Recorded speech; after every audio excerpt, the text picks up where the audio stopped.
You see, you have to remember and to realize when you come here that one of the first things I think you realize is that for the very first time you can be seen completely as you really are by everybody. In other words, you can no longer put up the false front or the pretense. You cannot have the camouflage which the earth permits. Yes. For instance, a person on earth may, to all outward appearances, be a most nice person. Yes. But that may be partly untrue because they may be quite different underneath. Here, you can't do that. Here you are truly seen for your true self.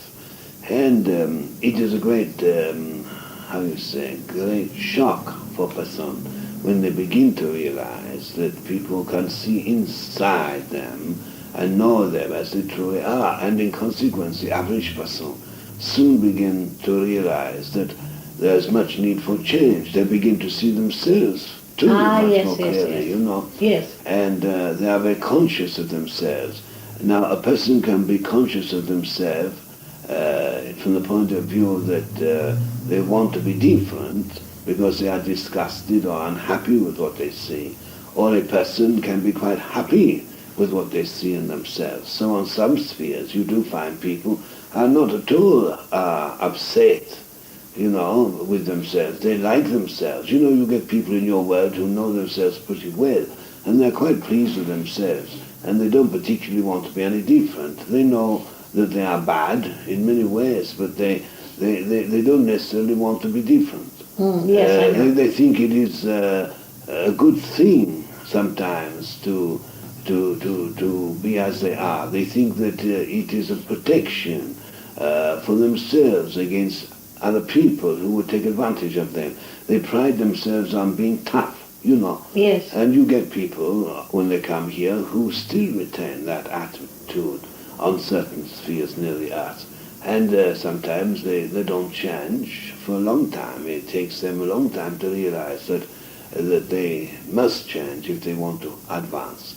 People live in the kind of world which they themselves create. That applies in your world to a great extent. It is true you live in a kind of world which has been created by generations of people, and in consequence you suffer in consequence for all the misdeeds of people who have been unjust or unfair and so on. I mean, the circumstances of your earth life are as they are because of the people who created as such. Yes. And the innocent suffer more than the guilty in consequence, because the more sincere a person is, the more sensitive a person is, the more kind a person is, obviously the more difficult it is going to be for them to be happy and to be understood. But those people here who are like that, automatically, because of their very nature and the intense feeling that they have within themselves for others, for the good of humanity, in itself, you might say, is the very essence of the beginning, if you like, of a happier existence. Yeah. Automatically, they make it possible for themselves to find a happier existence, because they will enter into a state of being which is so like themselves that they want, that they would wish for. Yes. They come from a world of cruelty, they come from a world of intolerance, and they come from a world where, well, material things are considered more important than things of the mind and of the spirit and the heart. And in consequence, automatically they will enter into the conditions which they themselves would have wished the earth to have had and did not have, but will enter into the conditions here that they themselves have created and desired from within themselves. So everything depends entirely upon the individual as to what reception he receives here or what condition of life he enters into.